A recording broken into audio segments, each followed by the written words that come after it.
but we still have an MLS Cup and Montreal does not. Thank you.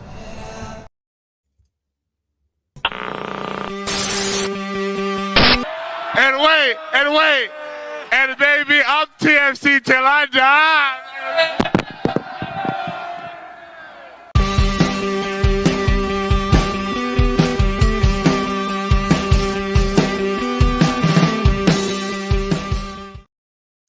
Hello and welcome back to Toronto Till I Die, the Toronto FC fan show. I'm Mike Newell, and we're going to spend the next hour breaking down a very disappointing 2-0 loss to Nashville midweek. Just some sloppy passing. Now, of course, we're not going to spend an hour talking about that. Of course, we are going to spend the next hour talking about what happened Saturday. An amazing night at BMO Field. The vibes were strong. This is a positive show. Massive derby win over I'm going to say Impact, but CF Montreal. Sure, let's go with that.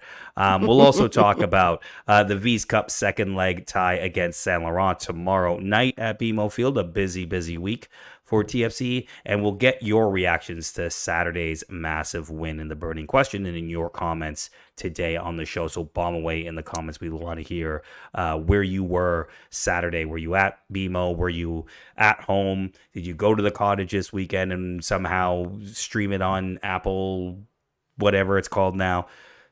Tell us. Let us know. Bringing in my co-hosts, Michael Singh and Jeffrey P. Nesker. Guys, how you doing? Are the voices recovered? I saw you both on Saturday, so I know you both were there. How was just taking in that game for both of you? Mr. Singh, I'll go with you first. Yeah, incredible. I brought a few friends who don't normally go to Toronto FC games, and they had the time of their lives. And they looked at me and they said, "Man, Toronto FC games are so fun." I had to just, I guess, settle them down a little bit. I'm like, guys, it's been years since people. It's been a while. Yeah. But yes, Toronto FC games are typically fun. But man, it's been a very long time.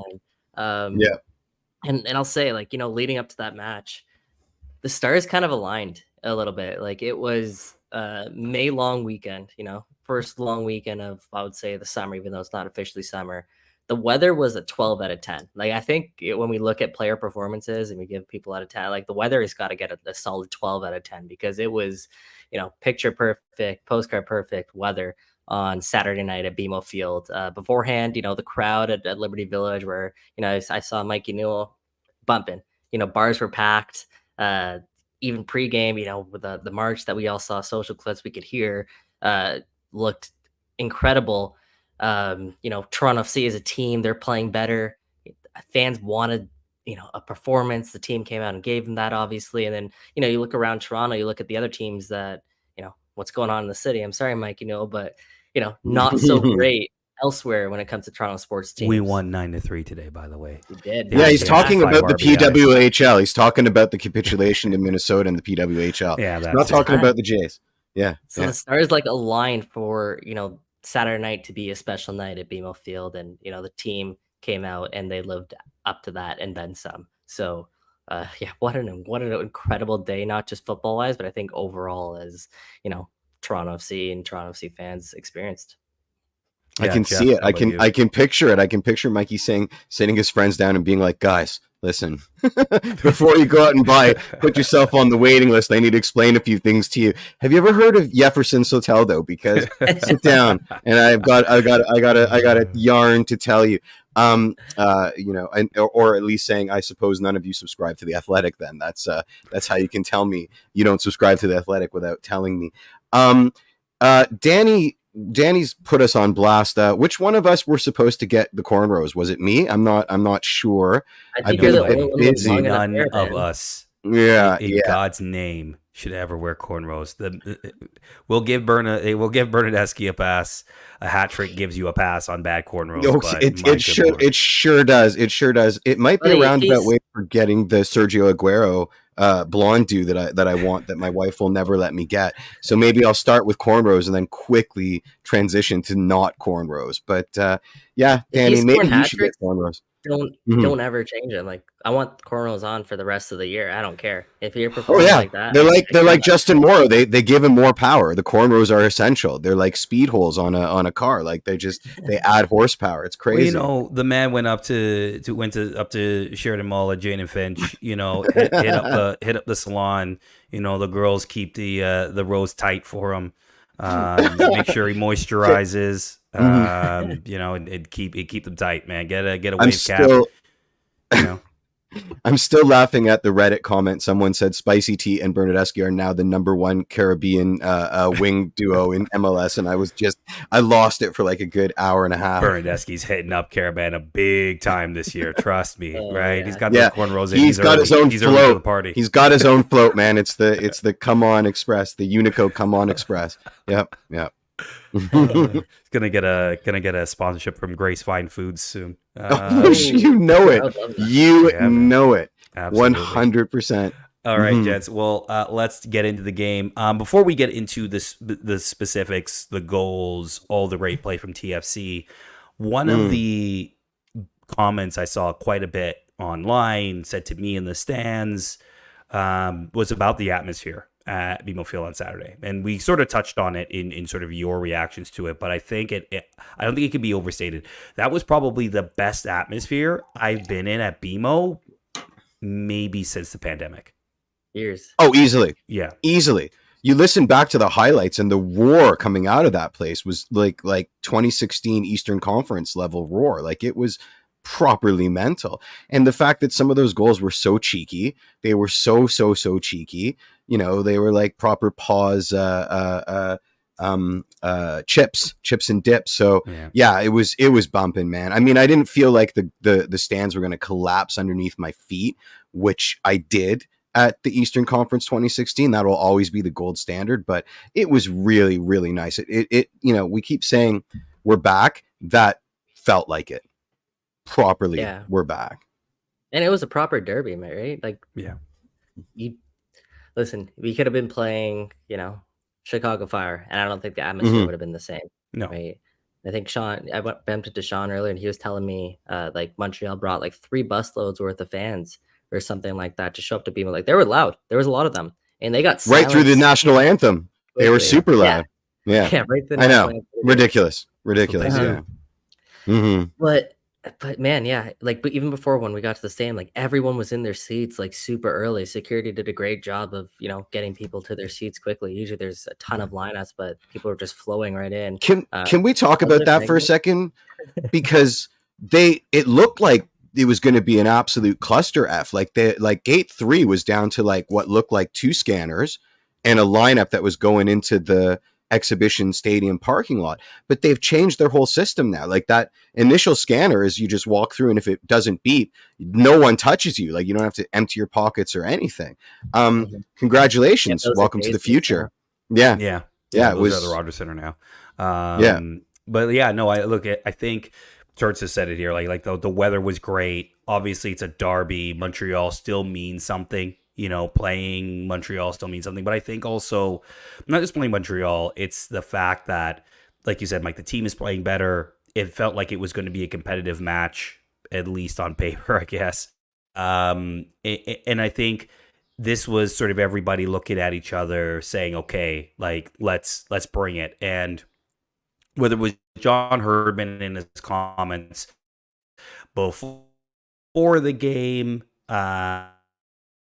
just talking about, or, the idea that, the Toronto players are going to have to lead the wing, sort of set up that this led to an incredible atmosphere where the supporters really came out and sort of showed their colors. And it led to what we saw on the pitch, which was a 5-1 thrashing. And really the game was over in about, 26 minutes. Less 20. Let's call it 20 charitably.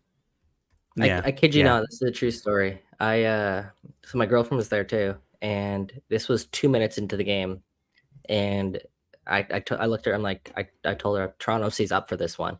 Like, they're absolutely up for this one. She's like, what do you mean? Like, how could you tell?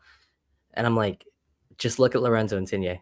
Look at the way that he's diving into tackles. Look at Tyrese Spicer. Look at the way he's trying to win the ball back there. This team recognizes the moment.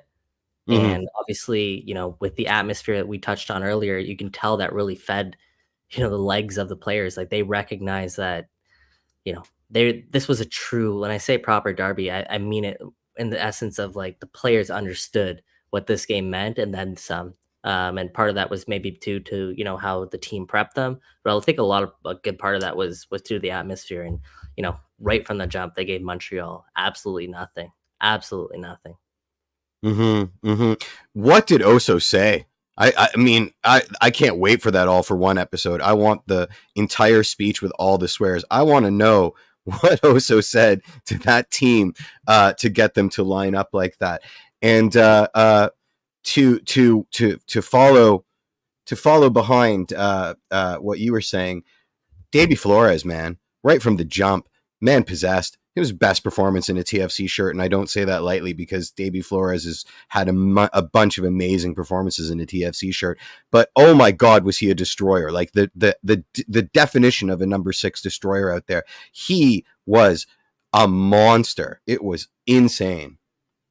Yeah, John Herdman gave him a lot of love after the game, rightfully so. He actually said the same thing. I don't know if you got that, Jeff, but he said it was Davy Flores' best game in a TFC shirt. I don't disagree. And a lot of people are going to talk about Insigne and they're going to talk about Bernardeschi and the games that they had. I want to take a second. I don't even know if you have this on the rundown. I don't know if I'm jumping ahead, Mike, but I want to take a second. Don't worry, Mike's got to sort his internet, so we've got free run of the place. I got it for now. Okay, cool. Keep going. Cool. Nice. I want to take a second and give a shout out to a guy like Nixon Gomes. He was insane. He was insane. What an absolute rock at the back he's developed into for TFC. I mean, a lot of Toronto FC's build-up play, obviously starts out of the back, and they're when they try to play with the ball and try to play in possession, obviously it starts at the back. But a big part of this is ensuring that Montreal did not have. That's weird. That's very, very, very strange. I don't know what's happening, but how did that? I'm looking at myself and okay. All right. Keep talking. I'm just going to an ounce of space. He set the tone, and I think a lot of Toronto FC center backs did as well. Like they did not give Montreal any time on the ball. So while TFC were sharp in possession to start that game, I thought they were even better without the ball. So Davy Flores is a big part of that. Matty Longstaff feels like he can run for days. Sigurd Rosted, talk about a guy who's stepped up and emerged as a real player for Toronto FC, a guy who a lot of people counted out. Like Sigurd Rosted was incredible. Phenomenal. Raul Petretta. Like we can go down the list of, Alonso Coelho, of people who put in shifts. Bernardeschi in that first minute with a sliding tackle to set the tone. Like we can go again and again and again. Players who were ready and engaged for this game, especially off the ball. And I think Nixon Gomes once again deserves a lot of love. And as Turtz is saying, he's got the lowest cap hit right now on TFC. He signed till 25-26. And this is a point I want to bring up and I want to make. So last week we spoke about this a lot, about how TFC, when you went down their roster and you look at their cap hits according to the MLSPA numbers, they didn't have anyone that they were getting more value from than their cap hit. Maybe Sean Johnson, that's it. But when you look at the list, the one that dropped earlier this week, all of a sudden you're looking at a guy like Nixon Gomes, who's on minimum MLS salary, who's everyday starter now for Toronto FC at like 21 years old, and they haven't signed long term.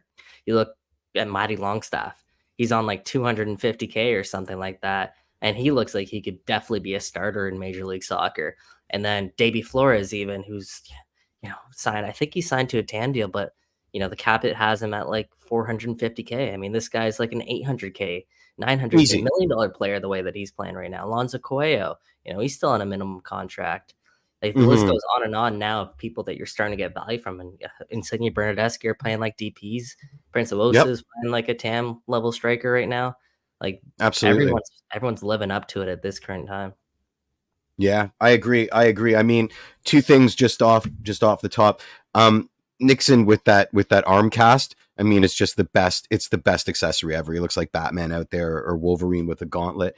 And Petretta was unbelievable, absolutely unbelievable in that game. He was a winger sometimes. He was a wing back other times. He was subbing in, as a central defender. I honestly think that that's the player they thought they were getting. We saw the performance out of Petretta that was, that they wanted, like a really, really, really like a utility kind of player on the defense that has an attacking nous but isn't all about the attack. Like I thought he was amazing. I really, really did. I'd love to expand on that just a little bit. So they used him in such a unique way, as Jeff, you kind of outlined. So he started off as a right center back, but he was really tasked with man marking Bryce Duke out there. And he did such a great job again of giving Bryce Duke nothing on the ball. And there are times where TFC, when they were in possession and in order to break out of the back, they had inverted Petretta to go centrally, and you had either Insigne or Tyrese Spicer dropping back. And even during when they didn't have the ball, you had Tyrese Spicer at times dropping back into that back three role and Petretta pushing up high. It was very innovative. I felt the way that, Herdman used Petretta in that role. Like we've seen it in Europe, biggest leagues in the 4-3-3 with the fullbacks going inverted. That's kind of a thing everybody does now. But what Petretta or what Herdman did with that, in a back three with Petretta, I don't know if I've really seen something like that before. I know it was on both sides as well. Like there are times where Matty Longstaff was dropping back deep and other people were pushing up, and Bernardeschi is pushing higher. Like the relationships now that are starting to be formed on the field on both sides. I mean, this team looks in sync in a really more complex way. And I mean that in the best way possible. Yeah. You know what it reminded me of actually was a little bit of Chris Wilder football with Sheffield United, which of course Toronto FC have some relationships with now. And it really reminded me of that where, center backs, and we kind of saw it earlier the year. We were talking about, the fact that Shane O'Neill, you look like O'Neill Deeney out there, right? Like these center backs that are carrying the ball and pushing into play while other players are dropping back and kind of having quote unquote, it's not total football, but the idea of total football, where players can interchange and move into different positions. And it looked like it really bothered CF Montreal. Like it looked like they had no idea how to kind of play out of the press, evidenced by Prince Owusu's goal, right? Like, I mean, yes, it was a bad pass by Joel Waterman, but that's set up by the fact that TFC sort of were pressing up and they didn't feel like they could play long because they would lose the ball on the second ball and just have it come right back down their throats. Which, of course, look, that's the way Laurent Courtois wants to play. That's the way they're set up to play. But kudos to TFC and the John Herdman and the coaching staff for setting up a system that really gave Montreal a lot of difficulty sort of playing the game they really wanted to play. Yeah, absolutely. TFC were at home, right? And they played like they're at home. They owned the park in every aspect of that. And usually TFC are on the other end of those types of plays and those types of goals. But you see now TFC, like I said up from the bat, like they were up for it in every part of the field. And obviously the way that they pressed high and, they were not content with letting Montreal have possession.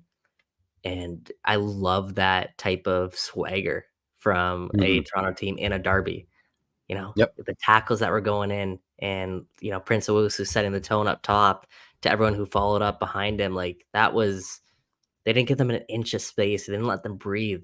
And the fans resonate with that type of play. That's a type of play. That's a type of football that fans are ecstatic about at home at BMO Field. That's the type of football I would want, my team to play at home. So for Toronto FC to do that, that's incredible. Yeah, and I think that's something supporters have asked from this team for a while. It's like, look, we know you're not the finished article. We know that there's been decisions made on certain players. All they've asked for is effort, right? And to look like a team that is going to compete and work their socks off. And then of course you want quality at the end, but that's the bare minimum, right? That people ask for. Even look, I know I joked about the loss in Nashville at the beginning of the show, but even in a loss like that, like the effort was there. Was it a pretty game? No, by no means. But I think a lot of people can accept a team that is clearly putting in the effort, clearly putting in the work, and sometimes will fall short once in a while. But in a derby, especially at home, the getting everybody on your side super early is a key, and they really fed into that on Saturday night. Yep. Yeah, I think that's a great point because, like, in Nashville, having a goal scored in the 80th minute after putting in the shift that they did, the TFC of the last 3 years would have been deflated after heading into a game like this. And, this one with getting Lorenzo Insigne back to his full fitness and Bernardeschi returning from suspension and Prince returning from suspension, like they found a way to bounce back, and that's something we haven't been able to say at all from Toronto FC for a very long time. That was, as you said, that's something fans were dying for, Mike.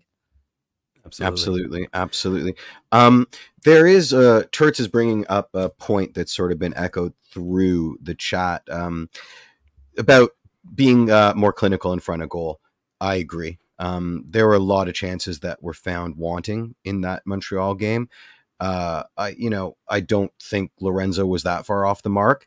Certainly Petretta had a gaping open net that he skied a shot. Concerns about that? Yeah. Concerns about that? It's hard to have concerns when they ended up putting 5 in the back of the net, right? Like, I have concerns about the one that we shipped because I really think the team let Sean Johnson down on that one. Okay. Like, I don't know. I do feel like that it's a little nitpicky in my opinion. Like, you're right in the sense that it was a giveaway that really was sort of a needless kind of play that ends up with a pretty simple goal for CF Montreal. But in the end of the day, yes, that score could have been 7 or 8, right? It really could have been 7 or 8. Ends up being 5. I'm not going to nitpick too much. I thought still a record, Jonathan isn't it? Sirois made 2 really great saves on Lorenzo Insigne, right? Like he made 2 really good saves. Probably Prince could have put one away. Petretta should have put one away. Matty missed one. The chat saying early in the game. Yeah. I mean, sure. Again, when you put away 5 and you win 5-1, I'm not gonna nitpick too much, but I see the point. I don't know how you feel about it, Mike, but that's kind of how I'm kind of No, I mean, look, Toronto FC scored 5 goals in an MLS match. I think the last time they did that was playoff game. Against DC United 2019. That beautiful extra time where we just worked DC like they were a that was training the last time squad. we worked a team like that, to be perfectly honest. Yeah. And we worked them. That was amazing. Well, I worked them, but it took extra time to do it. So, this performance, I mean, I don't care. Like, I don't care. We scored 5. I couldn't care less about the ones that we missed or the one that we gave away. Like, we won the game, a derby match, 5-1. The game was over at that point. Move on. Like, let's Toronto FC's 4-goal victory marks the largest margin of victory the Reds have recorded against CF Montreal in Major League Soccer history. I wonder if that's like a trick stat and we actually have better stuff against Montreal Impact, but no, I don't think even in the cup, I don't think we do. No. Okay. Beautiful. Yeah, then I don't think so. Can't really complain. I think the biggest we've ever won against them is maybe like 3-1. Yeah, but no, that by far is the biggest derby win we've ever had against Montreal. I'm surprised we've gotten, and sorry, because of the internet connections, I may have missed this, but I'm surprised we've gotten 23 minutes and not talked really that much about Federico Bernardeschi and the hat trick. And we were waiting for you to be on Planet Internet, so let's go. Fair enough. Look, in the end of the day, this is a guy who, I think we said the goals might be coming. He's been putting in the work rate, but now they're coming in. It's a flood right now. I think he's got 6 goals in league play. He had 5 all year last year. Obviously a hat trick will boost that, but I mean, he looked like of all the players, and I know you guys talked about Davey, you talked about Matty Longstaff a little bit, but of all the players on the pitch, that was the guy who looked like he wore the derby on his sleeve the most. Absolutely. On the pitch. Absolutely. And we love a redemption arc. We say it a lot. And he is definitely starting to crest on that arc, I think. I don't know. Again, we're not forgetting. We can forgive at this point. But I mean, I don't think we've talked about like how amazing a story this actually is, realistically. It's flipping fantastic. Where we were this time last year. Think about it. Bob Bradley by now, I think, was fired by this point.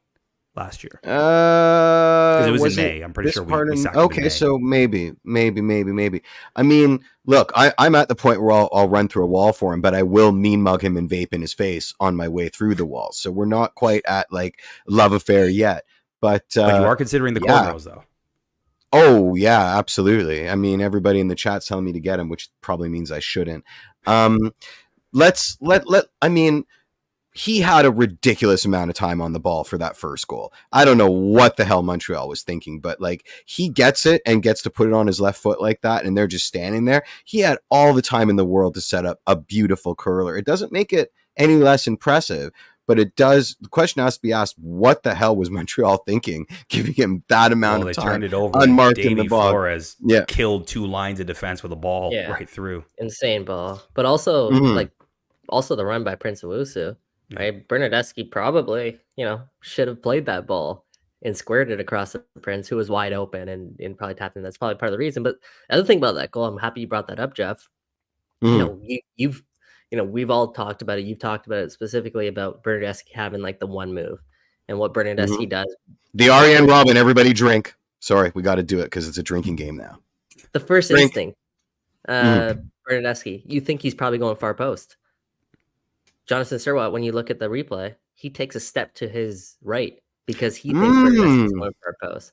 Bernardeschi, I don't know if he gave him the eyes or what, if it's just because he thought he was going far post, but he rifled that near post. And he had a lot of time, and you can't really give him that time. But the only way Bernardeschi was really scoring from that angle, based on where the defender was as well, was if he went near post. And take nothing away from the finish, 10 out of 10 finish, but it does show a little bit more to his game than just, taking it and trying to curl it far post. Like there's another level here. I think Bernardeschi's hitting. Yeah, and speaking of crossing it to Prince, the second goal he did, and it didn't matter. It was a beautiful ball, though. Like if Prince gets to it, it's probably a goal anyway, right? Like because Prince probably heads that, past Sirois, because it was a beautiful ball. The second Berna goal, yeah. And then the third comes, 105 seconds after. Derek Etienne gets released again by another great ball by Davey Flores. And then Derek Etienne Jr., who's turning out to be an amazing acquisition for pretty savvy. The equivalent of $75,000, considering what Atlanta's essentially picking up for the bill. Squares it over to, nutmegs, I think, like 2 guys with the pass. Yeah, the entire Montreal back line. Yeah, Waterman gets a piece, but not enough. Defending. And, it's it was in the back of the net, right? And then Berna like gets to set up his shot. Like he basically gets to square the ball and take a few seconds and then just sort of tap it in. Again, like not to take anything away because he made those goals. They introduced the chaos, but that was some questionable defending decisions from the Montreal Club de Foot. Yeah. You know what I loved about that? And after he scored, and I've always said this about Bernardeschi, like this guy can play a crowd like a fiddle. Like he understands how to get a crowd behind him and play the fan base and not even in a bad way. I don't mean that in like a negative way. And after his goal, like the fist pumps to the crowd over and over and over. I don't know. It was special. It added so much to that atmosphere. As good as that was, Lorenzo hyping up the crowd. What was it like? Was it defending a corner? Clap. Yeah, it was. Well, the Viking clap from the bench was insane. But when he was still playing, he was properly hyping up the crowd on a Montreal corner, and we're all like, "Who are you? Who are you?" And that was pretty fantastic. But Berna jumped higher and did a bigger celly than Matty on Matty's goal. Like he kind of he was that was funny to me. A little bromance developed in there. Yeah. Think about Bernardeschi. So like big picture, obviously, he came into this season with a lot to prove, right? And the only way that he was going to win fans back, the diehards back after what transpired last season was obviously by performing, but then just putting your head down, the effort, buying into, looking like you love being in Toronto, buying into this team, buying into being a good teammate, exhibiting what it means to be a Toronto FC player, being proud of that, playing in a derby against Montreal and recognizing the moment, all of the things that he was, tasked with doing in order to kind of win this fan base back. He's done. and then some. So, Yep. At this point, May 20th, I think without a doubt, there's maybe a tiny, tiny contingent like us that probably won't ever forget what Bernardeschi did. But man, you're talking about a guy who's, like I've said it in the past, he could be the most likable athlete in Toronto if he Mm-hmm.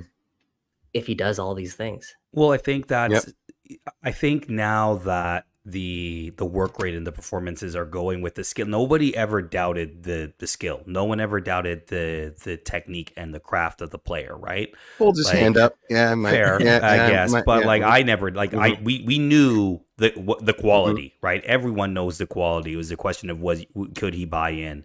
And look, we've said it on the show before. Yes, we put a lot of blame on the DPs. Equal blame needed to go to Bob Bradley, the front office, in some respects, in terms of probably things that were promised, things that were discussed and never brought to light. Clearly, Bob Bradley's way of management did not suit the players, or at least suit those players. Especially, yeah. And it sounds like, you listen to Fede's post-game comments about, the question I think was posed to him. I forgot if it was Neil Davidson or John Molinaro posted the question to him about, sitting down and talking to, because I think that was the first time he had talked to media all season. So, asking him about sitting down with John Herdman and like, how did this all come about? And he talked about, Herdman sitting him down and talking about the vision of what he could be and how essentially a roadmap to winning the fans back.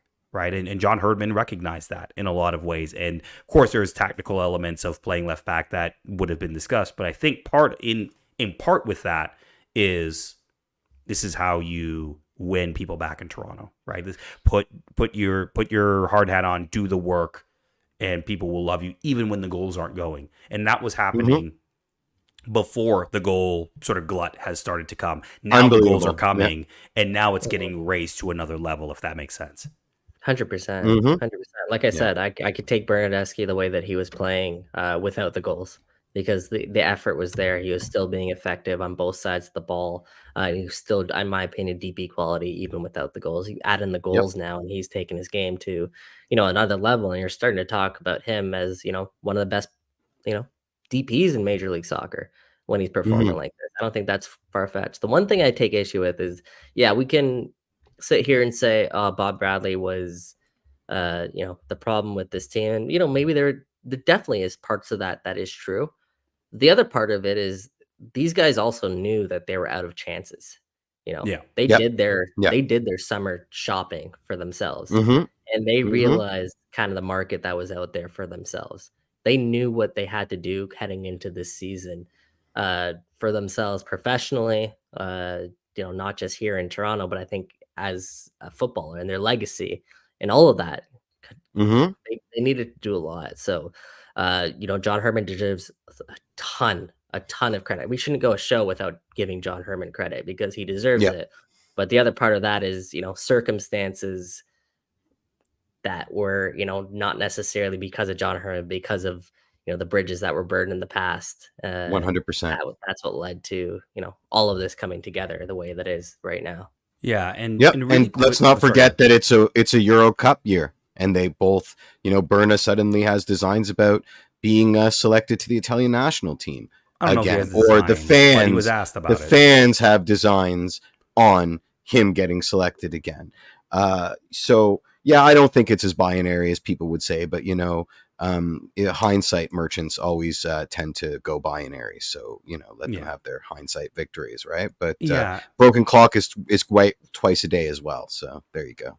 Fair. And we were all talking about decisions, and I think in a roundabout way we've given a lot of praise to John Herdman, a lot of praise to the coaching staff. Obviously, I think some credit also needs to be given to the front office, Jason Hernandez, Sean Rubio, in a sense that, one, they were able to, again, get people to buy into the vision, but two, obviously this week the MLS Players Association released the wage sort of bill list, unbelievable business. That. And look, there's some still very eye-watering contracts on the books here at Toronto FC. You see Io still getting paid TAM money. They still are paying for Adama Diomande, though I don't think he was on the list. But Josie is. We're still paying Josie millions. I don't know if we're actually paying that. I think that's actually New England. I think okay. They're off the hook now. Well, somebody's paying Josie millions of dollars to travel around, which is I want that job, man. Josie's the best. But a lot of credit needs to go to that team, because if you look at, we've been praising Kevin Long all season. We praised Matty Longstaff. We praised Davey Flores in this game. You're talking about bringing in Nixon Gomes. All those guys, their combined under $1 million, right? In terms of the wage bill, and that's actually you're looking at 4 starters, which is quite a good bit of business to be done. Obviously, there's still more to be done. Jordan Peruzzo was waived today.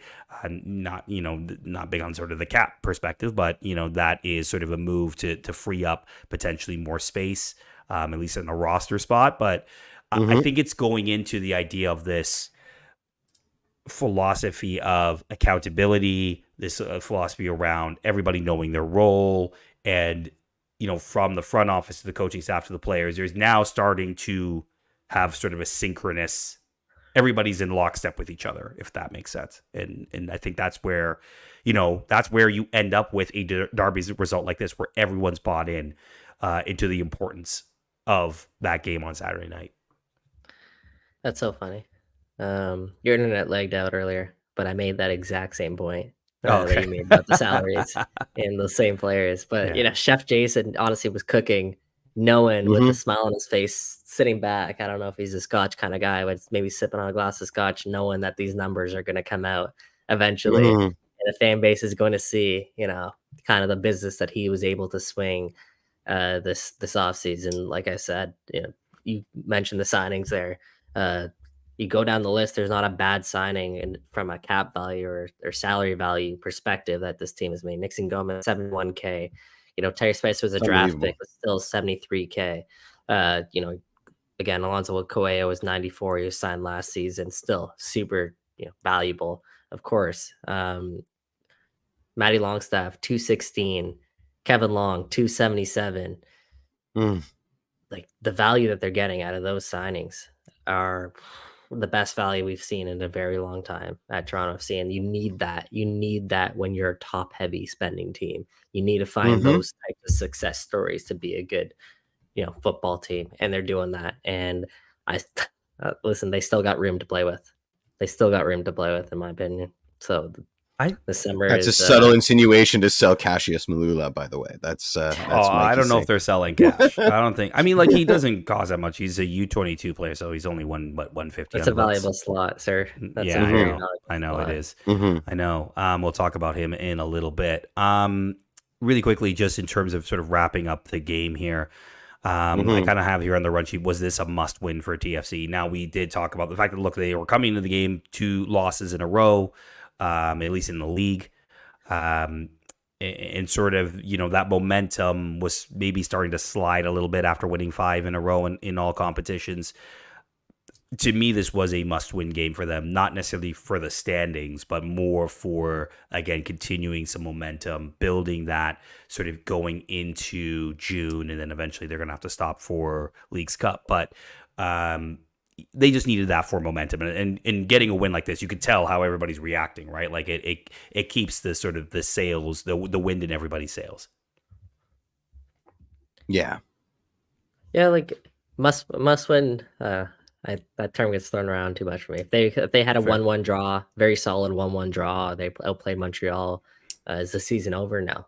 So must win. Exactly. No, but I don't mean it by standings, right? I like I said, I think it's different if it's a 1-1 draw. I think we're okay with the result. I don't think as a fan base, I don't think we're reacting the way we're reacting now, right? If you go thrashing 5-1. Of course. Would this team have continued to put their heads down and worked and improve week after week and be up for the Cincinnati match on the weekend? In my opinion, yeah, because I don't think this team is as fragile as it once was before. Yeah, that's fair. And to your point, Mike, I want to prove that out this year.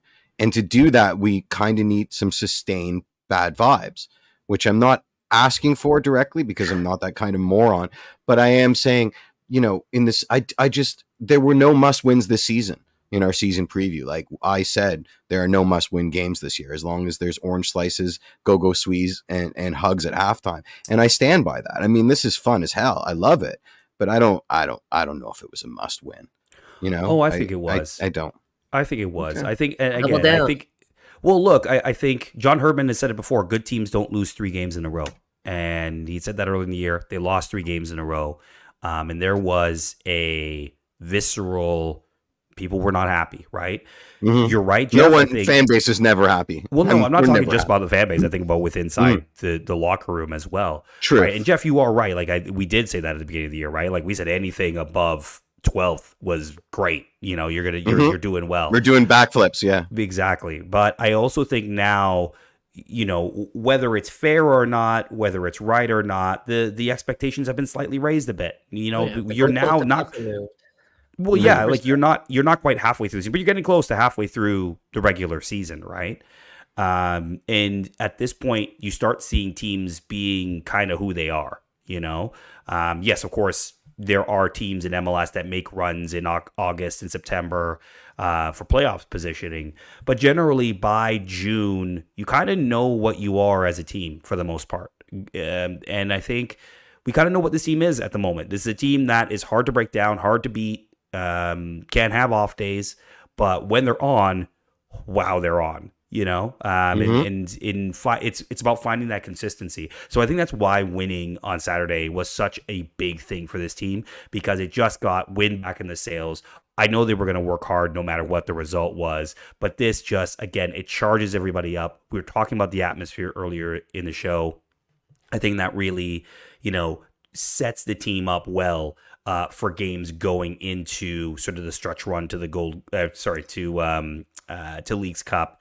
And then obviously now we're going to in a moment talk about the V's Cup, but those games will start to feel bigger and those reactions will get bigger. And it's clear this team feeds off the crowd in a lot of different ways. And Saturday was a preview of that, in my opinion.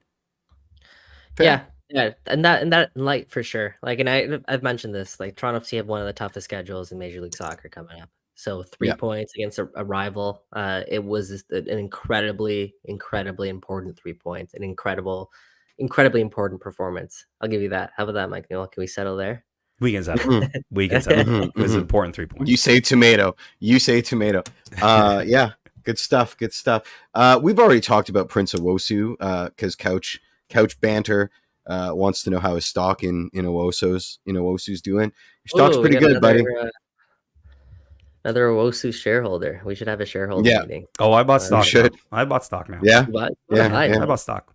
I didn't buy at the right time, but I bought. Me neither. I wasted a lot of money. Not at the lowest, but not at the highest either. So, the exchange rate on euros is not favorable. Let me tell you, boys, it's not favorable at all. Anyway, you want me to roll some Herds the Word? We'll get to Herds the Word in just a second. Just really quickly for you guys. He doesn't want me to roll any. Well, just really, really quick before we do that. One thing that I was getting a lot of and hearing a lot of is now people are thinking about going to Montreal for the away game in July. Because of the performance, I think people are now like, oh, wait, now, going away would be fun. Are you guys thinking about going away in July to the away game? I can't plan a week of my future. I'm in massive production right now, which is why I missed last week. I don't know what I'm doing a week in the future. What are you proposing? What are you proposing? You want to shoot a documentary? You want to do another documentary? I mean, yeah, why not? This one might fall apart by then, so who knows? What are you suggesting? You want to go to Montreal? Is that what you're suggesting? Hey, if we do a road show in Montreal, little tiny Mike road show in Montreal, I'm not opposed to that if the people want it, and if the people are coming. Montreal. Hey, if anybody in the chats come into Montreal or anybody in the pod want to drop us a line on X or Twitter or whatever you want to call it, let us know if you're coming to Montreal. Who knows? Maybe we drop a road trip in Blanche. Yeah. A little away day Toronto till I die episode. Okay, let's move on. I love discussing this live on air. This is fantastic. Yep. Let's do a little Herds challenge. Yep. Here's the word. Oh, really? That you did that on purpose. Job, you did that. You did that on purpose, Mike. Here we go. Can I see that paper for a sec? Huh, that's odd. What are you talking about? Oh, have you not heard? Heard what? heard the word. heard the word. Don't you know about the herd? Surfing! Anything can happen in football these days. I think tonight the lads they just brought it together. They really did. You're seeing the passion, the intensity, the willingness to fight for each other. And that team spirit's there. They knew how important it was for those Toronto lads to get that result. We talked about, many of us aren't from this city. Our parents, our grandparents didn't create the opportunities those Toronto lads had been created, and that while it wasn't really our derby, we said we would represent tonight. We made an absolute commitment that we would represent. Every man that wasn't from this city would show up with a passion and energy to make sure that those Toronto lads could walk down the street with their heads up the next day and go to lunch and dinner with their heads up. That was the big focus today, just a real team performance and building on the spirit that we've seen. So what's your favorite part, boys? When they fiddled with the audio to see if they could get it better and then immediately realized that they couldn't, or the fact that Herdman had to get in his beloved Newcastle one more time? Cha-cha-cha. Which one was it? Oh, getting in the time weird derbies, he couldn't resist. Could not resist. I had another one, but there's no point in rolling it. That one's too good. I like it too much. I think the other one I just clipped for funsies. So yeah, that was Here's the Word this week. Yeah, it's interesting. Oh, sorry, go ahead, Mike. This is off topic. I just want to say something about like the pressers too, because I saw some people giving Neil Davidson and John Molinaro heat for some of the questions that they asked. Please don't. Like, these guys show up every single time to cover Toronto FC for you fans. These guys, maybe aren't perfect. Like, who is? Exactly. No one is. These guys exactly are the reasons why all of us here are so connected to the team. So please don't try and clown them. Please don't try and get on them for doing that. They're not being malicious about it. They're trying to do their jobs, and they're damn good at doing their jobs. So yeah, and they don't parrot the party line. Yeah, exactly. And for anyone that is, upset about a question that they asked, give your head a shake. Look yourself in the mirror. Like, what are we doing here? Like, these guys, like I said, have done this this isn't their first rodeo. They've done this for over a decade, covering this team. That, like I said, they've done a damn good job at it. So show them love, support their work. There's only two people that show up every single time that anything Toronto FC is discussed, and there's a press conference, and they're the ones who do it every single time. So we owe them so much gratitude for doing so. So much gratitude. Yeah. Sorry, G Money. There was more than you, but yeah, don't do that anymore. I don't even know who it was, to be honest. I really don't know who it was. Yeah, so it stemmed a little bit from Molnar. I think it's Molnar's question about, there was two. One was the, fallout from the NYCFC game, the post-game brawl. And then the Sigurd roasted wearing the fuck Montreal shirt, right? And best thing ever. Yeah, I get it. They have to ask the question, right? I think Herdman's response was a little bit like, "Come on, we just won a derby. Why are you asking me hard questions?" But it's like, John, you're the manager of Toronto FC. Yeah, you're the manager. Yeah, I didn't even love the question, which is fine. Like, it happens, but like, who cares? Like, who cares if it's not even that egregious? Like, I don't know. Yeah. I don't know. Did you see what Caleb Porter did to like a young gumshoe reporter this weekend? Like, that was pretty egregious there. So yeah, it's like the people that complain about One Soccer. You don't know how good we have it right now. Like, we've got two pros vouching for us in that coliseum of media coverage. So yeah, let's give him a. Because if you don't have them, then it's us. And Well, Michael, you're saying you're the respected reporter. The two of us, the two of us in a press room. Yeah. I've been told they don't want me in a press room, so we good. We good. Exactly. So did I tell you that? Because that's probably where it came from. Yeah, they don't want us in the press room, trust me. All right, let's go on. A Canadian Championship second leg against CS Saint Laurent tomorrow at BMO Field. If you're listening to us on the podcast, you're probably listening to us on a Tuesday, so it would be today in your world. It's a 3-0 aggregate score from the first leg. Ties all but over, essentially. I mean, away goals do count in this tournament. So they do. 4-0. Now, look, it's a cup match. Weird stuff can happen. But you don't really see CS Saint Laurent kind of overturning this result. Or do you? I don't know. Like, stranger things have happened, never say never, but no, never. And I don't even know if they're going to rotate the squad they're going to rotate the squad, but like they're talking about Fede playing, they're both going to be in the 18, whether they start, we don't know yet. But they're going to be in there. So this is going to be a somewhat rotated squad, but I don't think it will be as heavily rotated as it was in the first leg. Thoughts on that? That's what I do. So like, I was also very curious that Fede didn't come off against Montreal either. Like he played the full 90, which I thought was really strange. He's suspended for Cincinnati. He got suspended in injury time. Yes. Right. He picked up his yellow in injury time. Yeah. Don't ever look Alan Chapman in the eye, because you're going to get a or whatever. What's his name? Was it Chapman? Chappers? Yeah, it was Chapman this weekend. Yeah, I don't know why I corrected myself. Yeah, that guy's got it out for us. So stop it. But yeah. Like, so my point in that is like,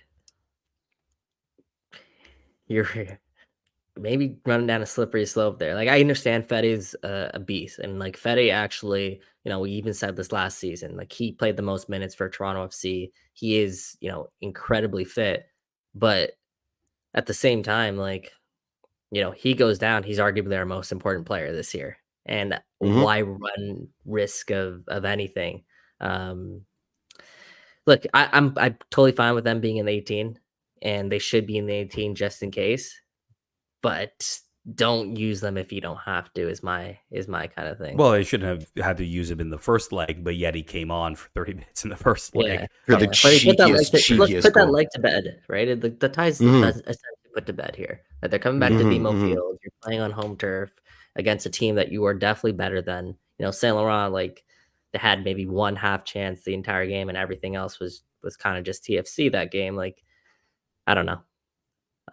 This seems like it's once put to bed. You should rotate your squad.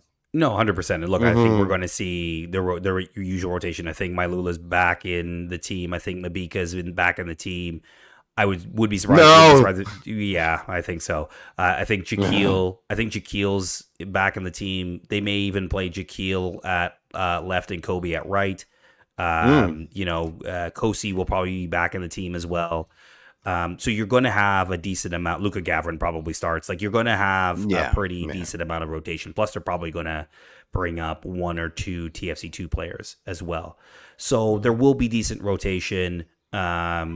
One of day before is Matty Longstaff or Quajo starts. Maybe two of them start in the midfield. But, do you need to play Fede and Lorenzo Insigne in this game? Again, like we've said, weirder things have happened in cup finals, or in cup games in general. So I guess you keep them in the 18 if the worst comes to worst and it's needed. And somehow CS Saint Laurent finds a way to score 4 goals.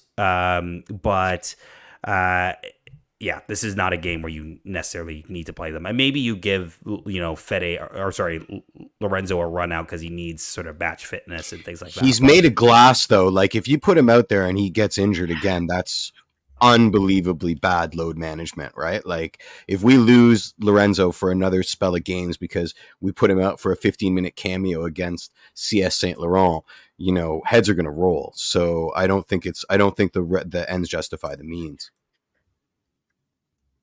Yeah. I mean, I got nothing else to add. That you should be playing your B squad in this game. And what about Richie? Do you think Richie sees some minutes? Do you think he gets? I think it's confirmed that he's not.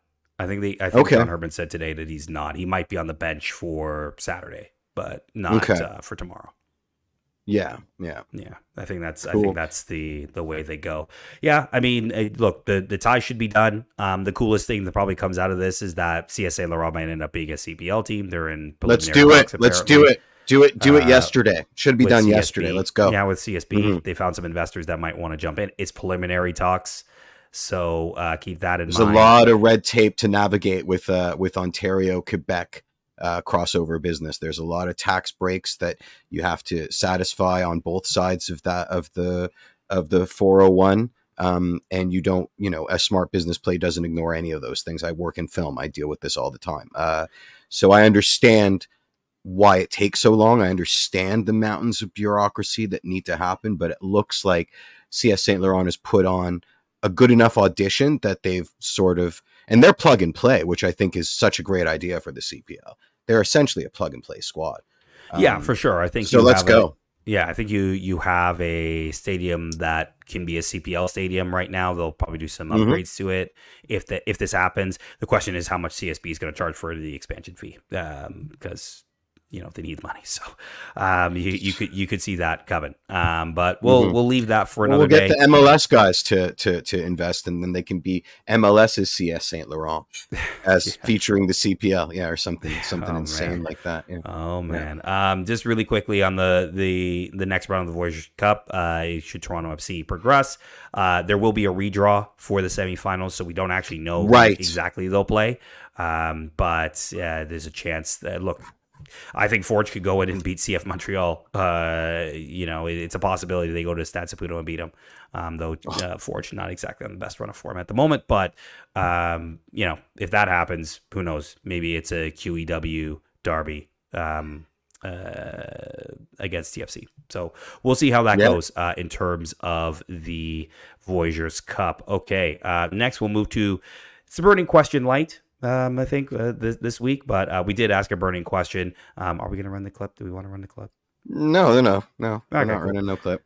All right, that's cool. It was just really a quick burning question. I'm doing my own clip. we should clip that. We should clip. Vibe check on just how everybody in TFC land is doing after the Derby Day win. G Money came in over Twitter just saying, can we see this performance on Saturday against Cincinnati? Look, Saturday is going to be a test for TFC. You're talking about the second best team in the league at the moment. I think they're only a point behind Miami, or 2 points behind Miami at the top of the... Sorry? Yeah. With the game in hand. With the game in hand. Yeah. Yeah. So, from that perspective, it'll be a tough test. Look, we drew them 0-0 on opening day. Very different, very different. Champions League run. Yeah, exactly. So very different in terms of how this game may turn out. But he goes on to say, definitely ruthless and would love to see more of it week in, week out. TFC continues to develop and grow in front of our eyes. Enjoyable to watch. Front of the show, Corey Brady just drops in and said, the vibes in the stadium were immaculate. People I got to talk to said it was the most fun they had at BMO in a long time, echoing a lot of what we said at the beginning of the show. We are back big time. Greg Finley just saying, great win. Montreal were not good, but TFC were ruthless with the offense starting to click and key players getting healthy. Could be in for a strong end to the season. And Turtz just saying, it feels so good to beat Scumtrial. We are so back. Look, the vibes are high. And we've been watching the chat. A lot of people are in good spirits, obviously, when you beat Derby rivals. But let's not overlook Saturday. I think Saturday's, again, sort of one of those yardstick games where you get to kind of see where you really are. As Mike, you said, the run into Leagues Cup is going to be a difficult sort of run in terms of the teams you're playing. And it starts Saturday against Cincinnati. Mike, you may have probably looked at Cincinnati a lot more than I have this season. I know they've been playing well, but just any sort of notes on Cincinnati that we should be aware of? No, they've... Like you've said, they've rounded into form here. They've won their last 6 games, I believe it is.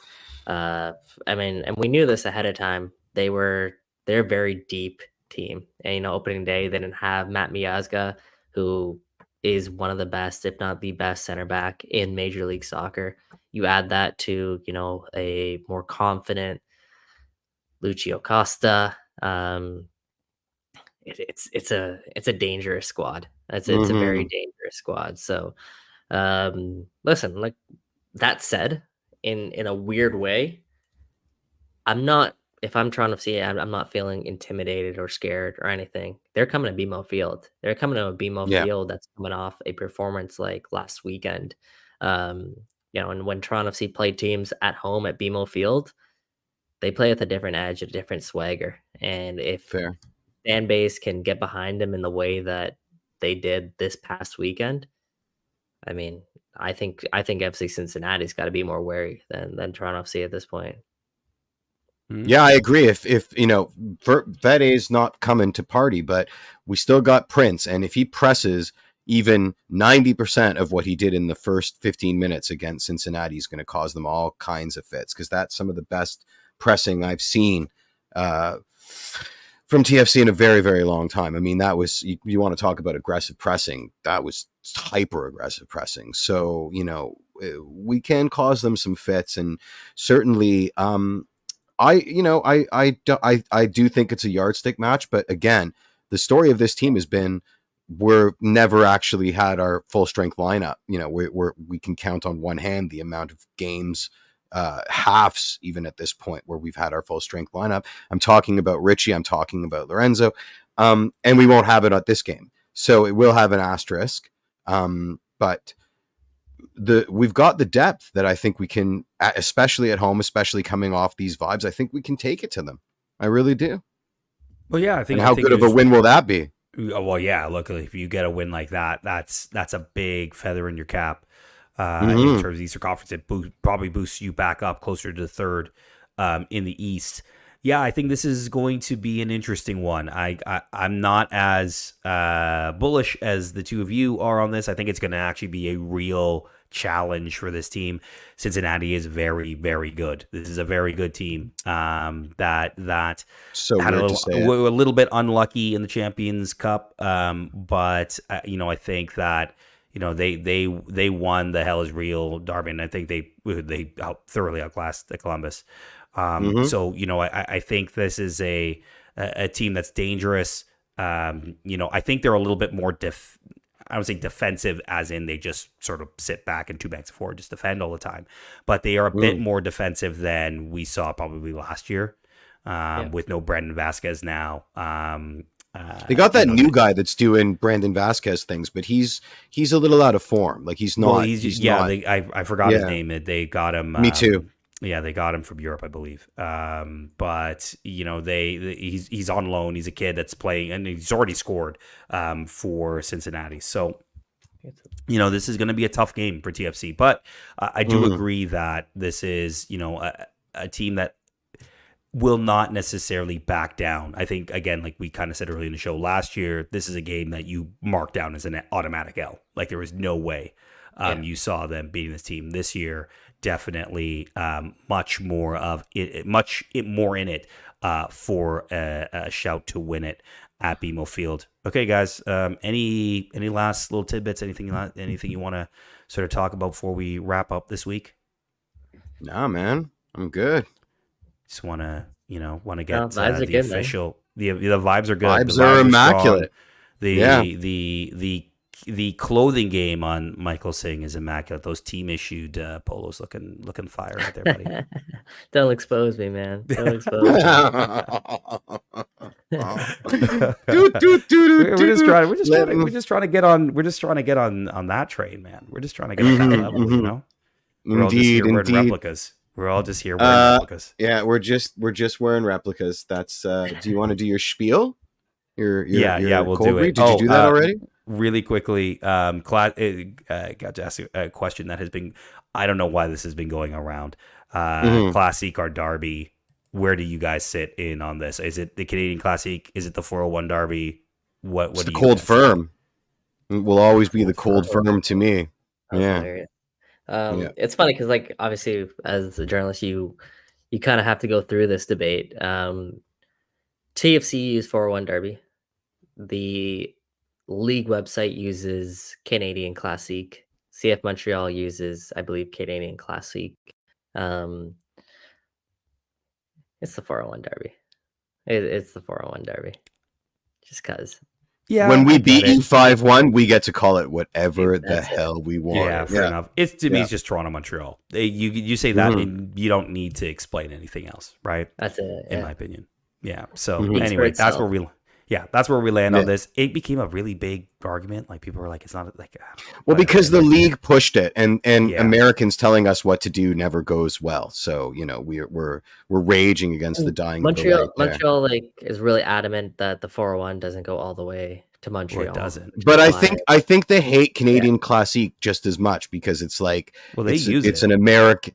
Well, because it's got some French in it, right? So, granted, that's more agreeable than us Anglophoning the entire thing. But like, I don't they call it the Two Solitudes Derby or something a little I think more. Only Dwayne Rollins called it Two Solitudes Derby. All right, well, shout out Dwayne Rollins. I call it the Cold Firm because I think that's hilarious. Credit to Charlie O'Connor Clark for that one.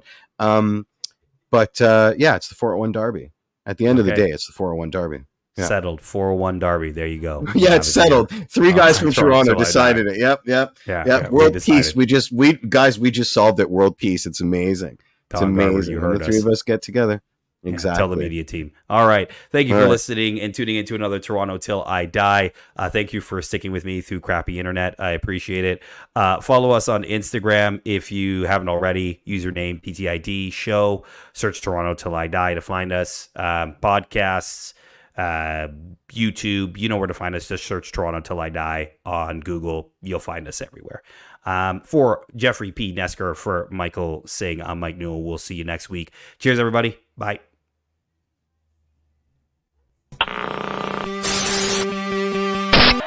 And wait, and baby, I'm TFC till I die.